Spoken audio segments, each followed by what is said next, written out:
it is more important to be a good Christian and a bad Redeemed member. So I think I have a forgiveness problem, I would say. Once that you just cross the line, that's it. I just move forward. We have the principles of Jesus, and then we now have the life of Jesus itself. The life of Jesus will take you to heaven.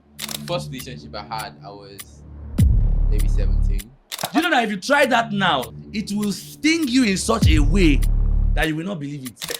You can be competing for your babe with another babe. Wow, that's crazy. Right? Wait. Competing for your babe with another babe. I want to understand that. Okay, you want me to unpack it? It's It's not from my mouth to hear crossing this, bro. It's not about. A lot of people think that they come to the pulpit and they are preaching their experiences, and the people that thought about marriage in the Bible very well were not married.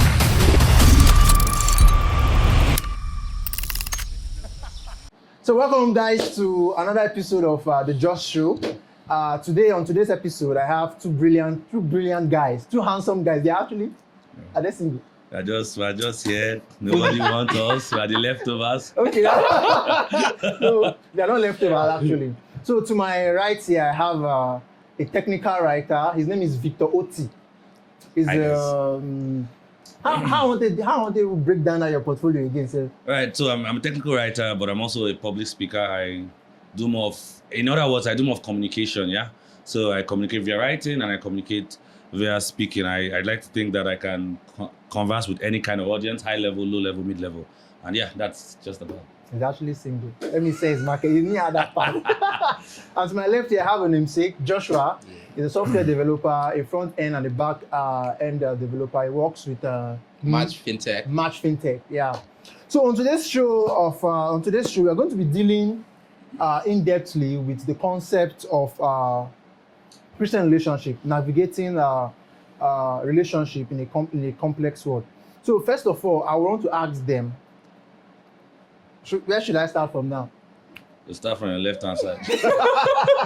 Oh boy, it's all good. Before we even get into that, I'll first want to ask them if they've had any experience before, how maybe their first relationship was, or the second I thought brain tissue. Wait till I make you clear. I thought brain tissue. I want cold beer.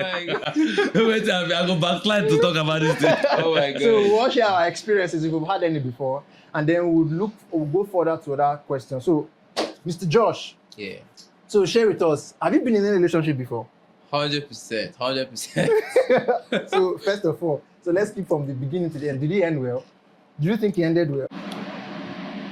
Okay, so funny story. First relationship I had, I was really young at the time. I was maybe 17. Damn. And that was probably the longest relationship I've had. It lasted 2 years. And up until now, I still believe it lasted that long because it was long distance. Because since that relationship, I've not had a relationship that lasted 2 months. Interesting. See me laughing. Yeah, but like seriously, you should sit out this one. 2 months. Wait, 2 months? Yeah. Like, 2 months for real? Yeah, for real. I had a relationship this year that lasted like for a month. oh, God damn it. It was. So from 17 till now. Just starting to consider. Is it you or is it them? Honestly, think sweet. No. So it's a mixture of the both. It's of the two. So if you contribute to it. Yeah, it's just a case where I keep meeting people that I'm not compatible with. I honestly think it's so I really think dating is a period where you really get to, not just know the other person, but know yourself. Yeah. So you get to really know what you want and what you don't want. Especially what you don't want. So to a large extent, when you date people, it opens you up to different personalities, and I feel it's totally fine. Like there's no point going, spending so much time in a relationship when it's not going anywhere. Yeah. Relationship's not leading anywhere, so there's really no point. There's no end it early. Defined. Yeah, especially when you're like, you got it to, I'm of age, so I don't think you want to waste your time being with somebody, and you're wasting your time, wasting their time. So I honestly think, once you realize this thing is not going anywhere, just end it. Just end it. So that's where I'm at. I think I agree. Sometimes you you don't know what you want, but you know what you don't want. Yeah. Yeah, exactly. So once you just see that this thing is something you don't want. Like me, I've always been of the opinion that I go into a relationship, I give it my 100% trust, but it doesn't go from 100% to 99, 98, 100% to 0. That's it. Like, you just do one thing that is not consistent with what we believe in, because before I go into a relationship, I must have established some parameters, some value system and all that. And once you just do something that is contrary to that, that's bye. Yeah. Quite frankly, we don't play games here. Like, it's gone. I've been through 3 relationships. 3? Wow. Yeah. All your life. 3 relationships. Okay, 3.5, I think. This is something. I feel like it's something for a guy that is like, you look like someone who has been run through. Like, you just. No, I don't do such. I'm very impressed. So it's 3.5 because the first one was I think it was the longest as well. Wow. I was the first young. is always the longest. Yes, because you're young, and if you have character when you are young, I think it helps, right? Okay. So when you're young, at that point, giving people your word matters. All those things. So like telling somebody that you love the person, you want to do your best to work consistent, but as your eyes start to tear, you get as the eyes start to tear, you can tell the person you love the person this morning, the night you're broken up. It gets so, but at that point, it was nice. But then I think I entered that quite naively because it was somewhere I was really destitute. That was where poverty sat me down on the afternoon. And explain facts. Told me that it would kill me. I will kill you. That was the issue at the time, and she was very helpful. She would split her cowbell chocolate, she would share, split her tomato paste, share all those things. Okay, this was in school. I had already sworn with my destiny that I was joining Yahoo that year because I was hungry. I didn't know. And they gave me. I was like 17 or so. Oh. 16, 17. Wow. I entered school very young. Right? So they gave me, there were some serious Yahoo guys that were driving SUVs in my class that time, and they were like, we're dumb and we're making a lot of money. We have a 10 million naira deal at the time, and if you jump on it, we believe we'll click. Wow. Right? We just need someone smart to talk with this person. So I was supposed to join them. They sent me some format and stuff, and then she was like, I would not talk to you again if you do that. And then I didn't. I was like, I want you to talk to me again. So I didn't join them, and then she was just sharing everything she had. And so by the time I finished school, I finished before her. I was doing my photocopy and all those things, photocopy business and stuff like that. I started seeing money. So I started taking her father's business went down. I started taking care of her. And so we spent a while because I felt that was why that relationship lasted that long. Yeah. The second one was a bit more intentional, but then life happened. Life happened, right? Then the third one too. I think I have a forgiveness problem. I would say once that you just cross the line, that's it. I just move forward, and that's it. We're okay. All of them are compatible. All of them. I think I contributed to the second one too. The first one's wedding. Wow. The second one got married. She let me know. I told her if I was in Port Harcourt, I would have attended. Wow. Sure. The third one is nice. Somewhere around this year. It happened. We're done. So with these experiences you've had, do you think culture actually played a major role in determining the relationship? The direction of relationship. Yeah. I agree 100% because I feel like my second relationship. The first one, at the time, the times were different. So as that time, things like LGBTQ and all those things were not that rampant. So your only challenge would be other guys. Or right now, your only challenge is not other guys, isn't it? Your only challenge is not other guys, right? You can be competing for your babe with another babe. Wow, that's crazy. Right? Wait. Competing for your babe with another babe. I want to understand that. Okay, you want me to unpack it? It's not from my mouth to hear across the bro. No, I'm trying to actually get it. Competing for another babe with another babe. You know that if you see two roommates now, ladies, and they are going to the bathroom together, your mind will not think the same as how it would think 5 years ago. Wow. Really? Okay, for example, guys, before, right, when we're young, we used to do sword fight. We're going to ease ourselves and we're like doing sword fight. We're writing our signature together. So the idea of just follow me, make we go ease ourselves. Like now, it's not an issue. Like, if you say that thing now, like, bro, everybody in this room will look at you like, what does he need to follow you for? You need assistance. So those kind of things. So like at that time, we spend that length of time because I think values were still a bit in check and stuff like that. By the time I got to my second relationship, things had changed. So women now had like some sort of rights. Young girls were being empowered by Chimamanda, the Adichies of the world, and all these people, Kamala Harris, them. They are being empowered. So she would just tell me that I want to go for a party. I know you're not a party person. There's no problem, but I'm going for this party. And I'm like, why do you need to go for a party? Am I not enough? Like I thought I'm funny, you know, all those kind of things. And she's like, no, she's going for a party. And then, you know, there's too many, there's no emotional security because of, you know, it's not my thing. For all I know, parties are drunk people, guys with audacity, all those kind of things. So my last girlfriend did not even make mention of any of that kind of thing because she was like, I'm your girlfriend, I'm by your side. Where you are, that's where I should be. So you can see that culture has shifted in it. Like, as far as me and you know, we are boyfriend and girlfriend, even if we don't see for 1 month, even if I'm hanging out in the club, that's what we have right now. So yeah, I think culture really played a huge role. How about you? Do you think culture had an impact? Yeah, definitely. I think to a large extent, culture determines the way we live our lives. In fact, recently, I was listening to a podcast on Twitter where someone was talking about the Nigerian problem. I'm just going to digress a little bit. Yeah, no problem. So he was talking about how our problem is not really a corruption problem or the fact that we're poor. It's the fact that we have a cultural issue. We have a lot of our culture, things we practice as our culture has. I'm not going to go in depth, but it's really where our problems come from. For instance, he cited the culture of respect. I'm just going to explain that a little bit. Yeah. So he said a lot of times, elderly people, for instance, they do a lot of messed up shit, and we can't complain with the younger people. We can't complain. We can't say anything back to them because they feel it's disrespectful. Yeah. So they get away with a whole lot of things, right? There's no, calling them. So culture is. I'm just trying to point out the fact that culture is a huge part of life.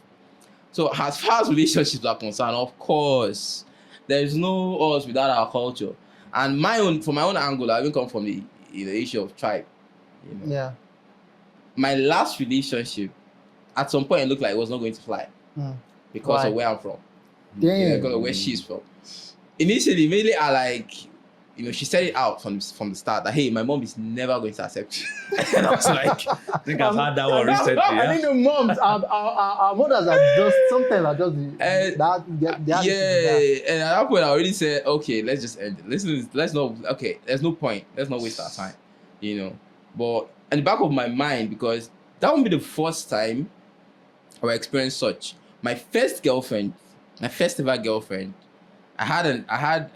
there was this day I was speaking to her on the phone and she told me she was with her aunt. And funny story, this person is also her aunt is also from where, like, she was from the same state, just different tribes.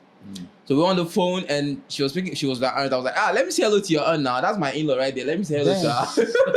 So she gave her aunt the phone. And the aunt, that was just so interested to know where I was from. She was like, where you from? What's your name? Where you from? Yeah. I told her. Next thing she was like, she started raining insults. Anticlimactic. Right there. She was, this man didn't know me from nowhere. From nowhere. She started raining insults. She insulted me, said all kind of nasty things. She was like, is that the kind of people you want to marry? Blah, blah, blah. And I was just like, God, what's going on? So yeah, I think to a large extent, it shapes, when I was young, I used to like, it confused me. I didn't understand it. But when I got older, I understood it better. A cousin of mine is married to a white girl. And there was a time I was talking to him and I was asking him, what's up with that? How's it going? And he was like, bro. That was all I needed to know. That's all I needed to hear. It was like it's a lot, because the fact that you're brought up a certain way and this person is brought in a different way, it can bring a lot of, you guys are very different. Yeah. And so it goes beyond just, I like this person, blah, blah, blah. Culture literally affects every part of our life. One of the most, a determinant factor. Yes. When it comes to relationship, and then also talk about Christian relationship, if there's anything like that. So coming back home, I want to ask, let's come back to Nigeria as a society. Do you think denomination should actually be an issue? Definitely. Do you think denomination should be an issue? These things are related, yeah. So when we talk about culture, right? Well, we look at it, when it comes to with respect to states and tribe and all these things. But then holistically, the Nigerian culture, things have changed in the relationship landscape over the past couple years, right? So you find that 10, 20 years ago in the church, right? I could walk up to a sister, tap her and say, the Lord said you are my wife. Yeah. Pray about it. Do you know that if you try that now, 2024, after death of Christ, yeah? It will sting you in such a way that you will not believe it. You go and tap a lady. Chances are excellent that she's any more than you. We're in that kind of society. Because back then, marriage was like the highest achievement of a lady. It's not the same right now. You can be talking to a lady that is an MD, right? She does not even want to. My sister, my sister before she was late, she was like an ABM position, right? She was in her 30s. ABM position. So that one now, somebody will not go and tap her. I said the Lord has said she will first of all give you your 1 month salary before they tell you to get out. Do you understand? She will insult you in such a way that you will say thank you, before you leave that place. Yeah. So that has changed. So you now come to the area of denomination. You notice that over the years now, some denominations have had to refine. Like I'll use where I come from. I have a redeemed background, right? We've had to accommodate the present culture because we are seeing that if we continue the way we were doing, we will not be able to we're not making progress. Things have changed in the world, and so should some things. So, back then we were very strict with our dress codes. I couldn't have beards. I'm a Sunday school teacher right now, and you can see how I look. I couldn't have beards. We're like soldiers in that church at the time. They won't give you the certificate until even I think even the dress code. The dress code and all those things. But they now have to say, okay, let's have a youth section so that young people can be able to express themselves. We don't want to lose young people because we're finding out that young people they'll just stay. Once they enter university, they will take off. Right? Because they want to express themselves. We now found out that beard does not stop the word of God. Yeah. It does not stop the work of God in a man's life. Let them carry their beard. Covering hair, if you can cover it, fine. If you don't want to cover it, God is not angry with you. Do you get? So those things change. So because of that, we find that I think it's easier to marry through across denominations now as opposed to then, right? So it's easier now. We see that there's almost so much similarity now between maybe church like Redeem, Living Faith, Dunamis, Salvation Ministries. Yeah. You can see the general overseers, they literally rub minds off each other and all these things. Even Deeper Life and some other that used to be very like strictest sects. You see that they now have relaxed basis now. So there's now so much overlapping. And it's now it's now about what is the most extreme of your values. What is the most extreme? Because what we have in denominations is that we try to achieve uniformity. So the reason why Redeem does a digging deep on Tuesdays and then a prayer meeting on Thursdays and stuff, is just to achieve uniformity. But at the end of the day, there's no difference between us and a deeper life. Because at the end of the day, the requirement for salvation is to know Jesus Christ, follow peace with all men, and holiness without which no man shall see God. Hallelujah. And all of us are united in that sense. But then uniformity will just demand that I go to church on Tuesdays, Thursdays, right? Yeah. And then Sundays, you have your own schedule. Monday and Thursday. Yes, some might demand that you wear a scarf. Some might demand you do not, and stuff, just for uniformity for that brand. But in that sense, right now, it's not the major decision. I think even where the person is from is more pertinent of a decision than which denomination. Yes, I think so. So it's more of like where the background of the person. Yes, the background. Not the denomination. I think it's very relaxed now, as opposed to then. Yeah, it is. How about you? So I think when you're thinking about it, I think you're probably looking at it from just the Pentecostal. When you get in a broader way, in broader scope, think about, for instance, the other denominations, the other churches like Catholics. I have a friend. I know he's going to watch this. So, friend, we apologize in advance. It's a deal breaker. Yeah. No, I'm not apologizing at all. But it's a deal breaker for him. He literally put it out there, like from the get-go. He's not going to marry someone that's not Catholic. And I understand it because I honestly think, in fact, at the time I was talking to a friend. He was like, "Nah, it doesn't matter." I was like, "Nah, it does," because your outlook on life, it's. As I just pointed out from the start that you should know what you don't want. Even if you don't know what you want, know what you don't want. I think it helps narrow it down for you, and you get to that point where you actually get what you actually want. When you take out all the things you don't want.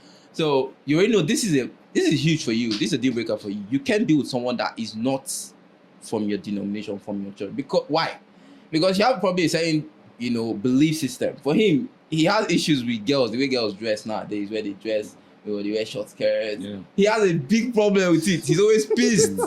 This is a young guy, right? But there's a way he has a certain outlook on life, and it's big for him. But when you come to just a Pentecostal setting, then I can understand where he's coming from, and it makes a lot of sense because we teach the same things. Our way of service is very similar, and I'll never be in support of your wife going to a different church, you going to a different church. So definitely it's nice, marrying someone who already has a similar background, religious background or church affiliation, a similar church that you were used to.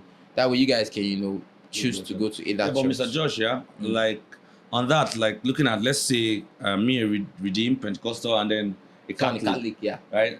I've thought about something like that if I saw someone that resonates with what I can live with, because at the end of the day, you're living together. How long do you go to church, right? You're living together. It's the life together. I find that it is more important to be a good Christian and a bad Redeemed member. In a sense, it's better for me to be a good Christian and a bad Redeemed member than to be a good Redeemed member and a bad Christian. Another word. That's what me I feel. I feel that I find someone that matches, and all that is you're Catholic. Yeah. Me, I will discuss. We're using Catholic, not that there's any we're throwing spotlight on the sect, right? Yeah. I would discuss and be like, there's actually more to this thing. But I know Catholics now have a lot of variations now, right? We have charismatics, people that pray in tongues and stuff like that, because we are evolving. That's the thing. The world is changing, and if you don't, you're becoming redundant. Very soon, you're going to be eclipsed.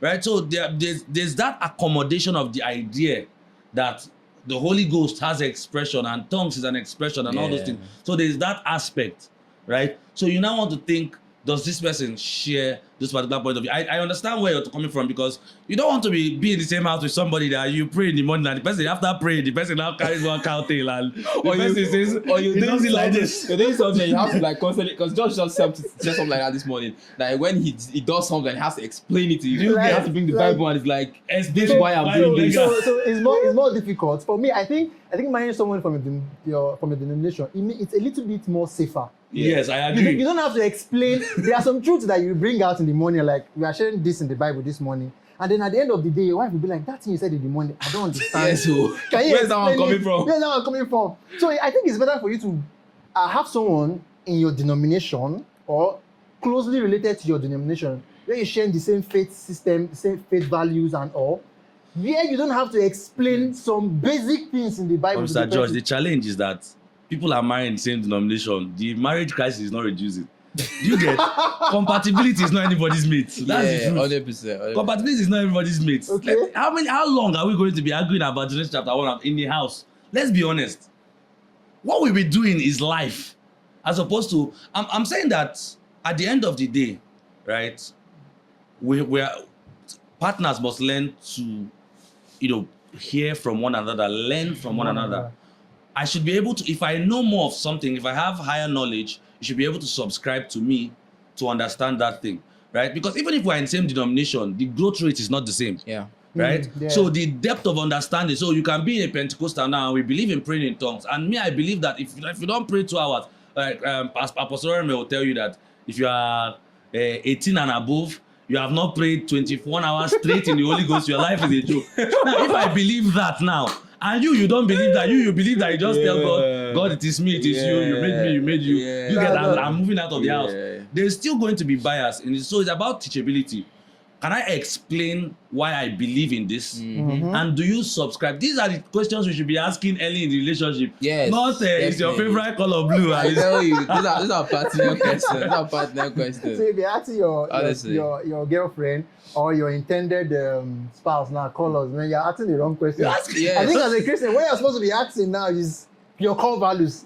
settling your core values and making sure that you Do guys you are have like, a cow tail under your bed and you're adding to Jesus? These are the questions. 100%. I totally agree. So I think one other question here would also trash out is the concept of soulmate. It means so. You get? I like. There are so many denominations today. I wouldn't want to call name of churches and the likes, but I think there are so many denominations today that believe that there is a destined person for me. Like I literally have to pray, and God will tell me, show me the dream. You're under the rain, and then the sister will bring umbrella and then shield you. I don't think it's just even a church thing. You know, the word soulmate didn't originate from the church. Yeah, it's what they call a perfect match. Yes. Perfect match. Yeah. There's every people that believe there's someone out there for everybody. So the question is, I don't think it's. So the question is, do you actually believe in the concept of soulmate?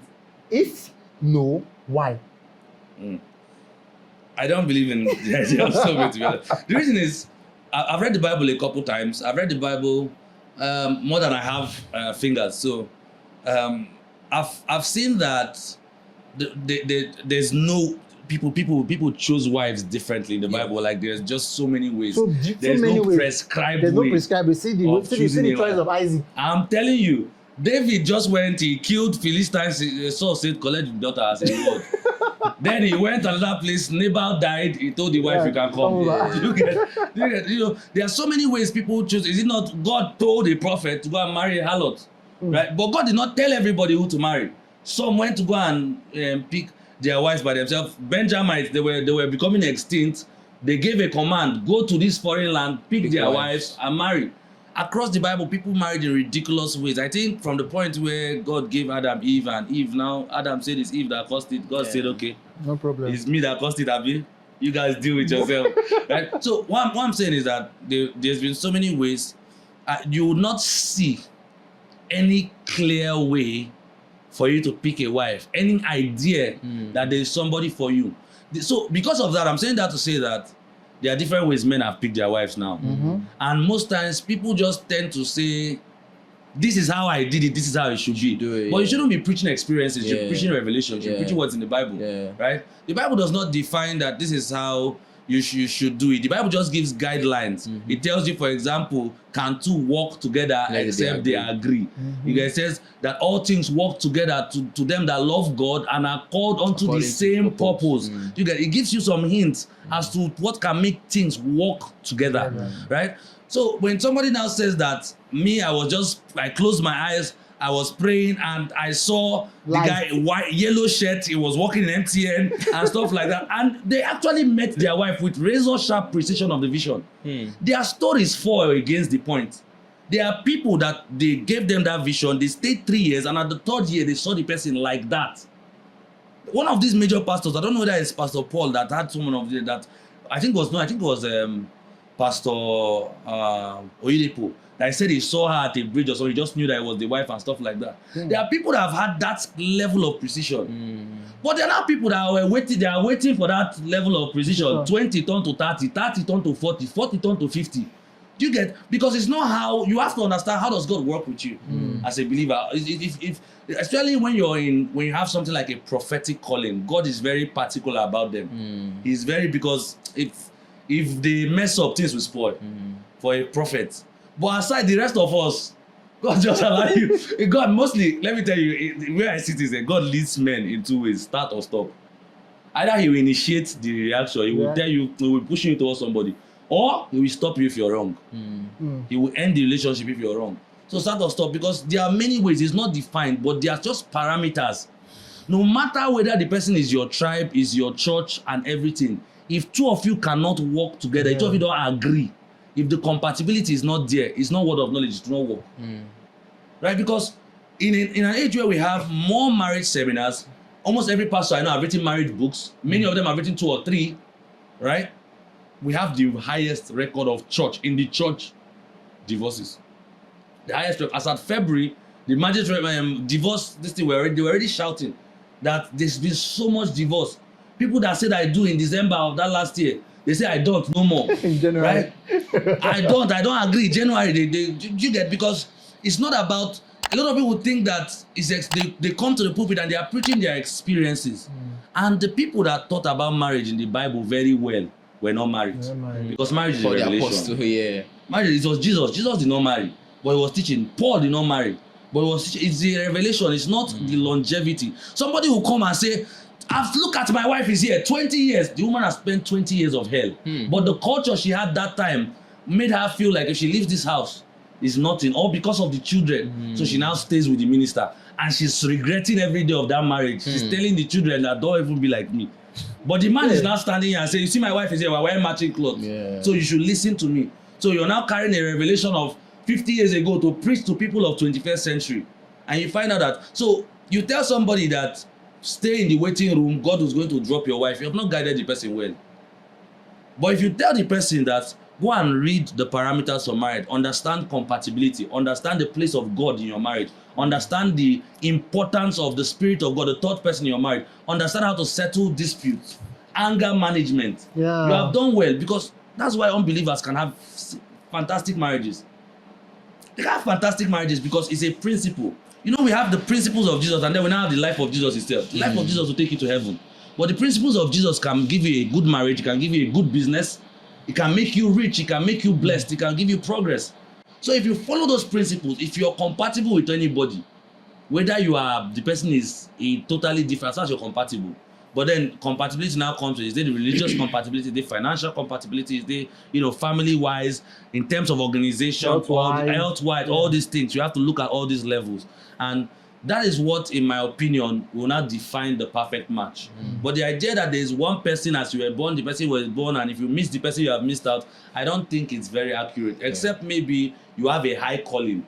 I believe that there are people that if they marry wrongly, they have missed that. I believe that. I don't think that's marrying wrongly and missing out on a lot of things in your life. It's not just for certain people, it's for everybody. Because, and that's where I think this whole concept of soulmate, I think in Christendom, it's called God's will. Okay. Yeah, but I don't think the way they used to preach it in the past is really what it is. Today. God's will is not just one person. God's will is just who is that person that is really compatible with you, that is supposed to go through life with you. Yes. So God's will is not one person. It's just somebody that works really well with you. That the both of you can really work. Both of you can agree. That's what the Bible said. I think it was Pastor Paul in Enche, yeah? It was the wife that was saying that if it was not her that married Pastor Paul, no other person, and him too has agreed. The reason is she will cook food, especially the early days of the marriage. She will cook food and the stress it takes for a woman to arrange everything. This man will just lock himself in the room, he's not coming out. Imagine the kind of frustration that is. But because of she understands him, she will just quietly pack the food. The one she will eat, she will eat. The one she will do like that. And she will just adjust, right? So that's why I believe that there are certain persons that you have to find this particular woman. It has to be a Becky and Neche for you. Because no other lady would not be so disappointed, will manage it well. Let me put it that way, yeah? But aside that, I agree with what you said. I believe that God's will is whatever. Yeah. What do I mean by whatever? Some people think that God wants to choose the right toothpaste for you. He wants to choose the right soap for you. He wants to choose the right slippers you should wear, whether you should wear the cap from the front or from the back, all those kind of things. No, I believe God's will is wherever. Because the Bible says that blessed is the man that walketh on the castle of the ungodly, nor steady the seat of the sinners, does stands in the way of his comfort, but is delights in the law of the Lord, and on his law does he meditate day and night. He said, he shall be like a tree planted on the rivers of water. At the end of that scripture, it says that whatsoever he does shall prosper. What he's saying is that if you're on God's way, you'll be in God's way. There's no need to be solving maths about it.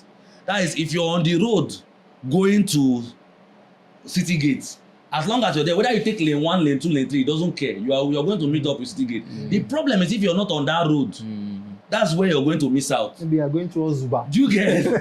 But as long as you're on God's way, as long as you follow God's ways, you would always arrive at God's will. So God's will is whatever. God is not putting anybody in a box. God is not telling you which side of the bed to sleep. Except he wants you, he will not tell you where to sleep. Isaiah, there was only one place he mentioned, sleep on your right side. The other days of his life, if he's on his stomach, he was sleeping there. So as long as you're following God's way on a normal, as far as you acknowledge God as you're following the dating principles of the Bible, you're doing your best, you should arrive at God's will. But then at the end of the day, anything you're doing, just make sure that you agree with that person that you're doing with. That is the most. Two of you will be speaking in tongues and divorce that marriage. I tell you, Damn. agreement is definitely important. I think I like the concluding part of that statement. The two of you have to agree. I think for me, agreement for me is the foundation of whatever thing. Anything relationship, whether relationship, even business, even in school. If you have an agreement in school and you don't agree going to that school, that's school. You'll be surprised. I agree.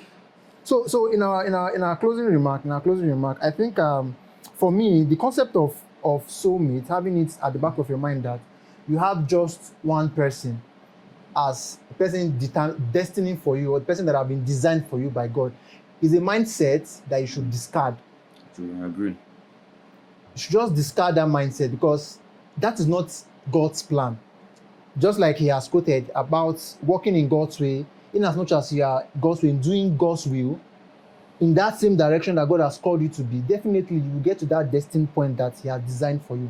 So I think the concept of soulmate should be a thing of the past. These are some of the fallacies I think we as Christians we should not imbibe in our practice today. So I don't know if any of you have one or two things to I think it was a scam, yeah. You have to understand that when men of God will eat, do you get men of God will eat, that's the challenge. Men of God will eat. God. Men of God will eat, that is it. Because when you look at it, like the way the economy is going, things are bad. So how would you stay financially relevant? Do you get you are doing full-time ministry? You're not, there's no other job. Yeah. You have children to feed, bills are real. So men of God don't want to preach some kind of things, but when they look at the bills are not it's not in the realm of the spirit you're seeing the bills, it's physical. It's physical. Landlords give you rent, it's not playing. Do you get? So by the time you look at that thing, you just decide that what if I prophesy a wife to this person? Yeah. The thing is that if it works for one person, it's even the worst. The rest will now bring seed.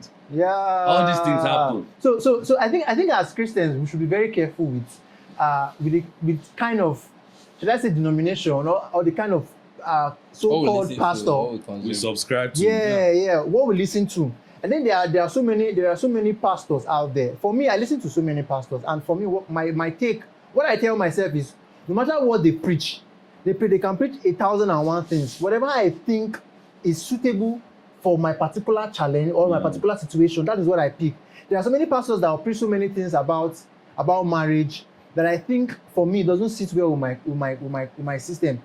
Do you get? Like have you had this one that I just tell you, what are you waiting for? Young man, go and get married. Like now people are now marrying on 70,000. Like I don't understand. Like this boy just barely came out from school. He has not even understood as in waiting man they see outside. The guy has picked away. He says the girlfriend that stood by him. Are you joking? Do you want to give that girl Gary to drink? And you're telling you the girl's family are taking care of him and you feel it's okay? What's it called? I was reading something online the other day, and the person was like, one thing they need to add to our curriculum in the school is critical thinking. So because I think a lot of us, especially in this part of the world, we lack, critical thinking, and that's why when we go to church, our pastor preaches anything, someone will just swallow everything. So you have to learn how to, take it piece by piece, scatter everything and pick what's really necessary, or whatever the person said that's making sense that, okay, this thing, no, I'm supposed to apply this part to my life. And this part, this one has question marks. I think it also boils down to the fact that you have to have a relationship with God. Yes. Irrespective of what your pastor preach. Yes. Because there are some scriptures that most ministers today, they take on when they talk about relationship, they cut it out of context. Completely. I agree. And then the gullible members or the no God for yourself. Your wife will bring blessing. Marry first, your wife will bring blessing. and then they will tell you, he who finds a wife finds a good thing. Now you are married. Now you have not found a good thing. Just marry so first. I think in a nutshell, having to know God for yourself, very critical. It matters, because there are sometimes that you get a particular point in life where you have to go back to God.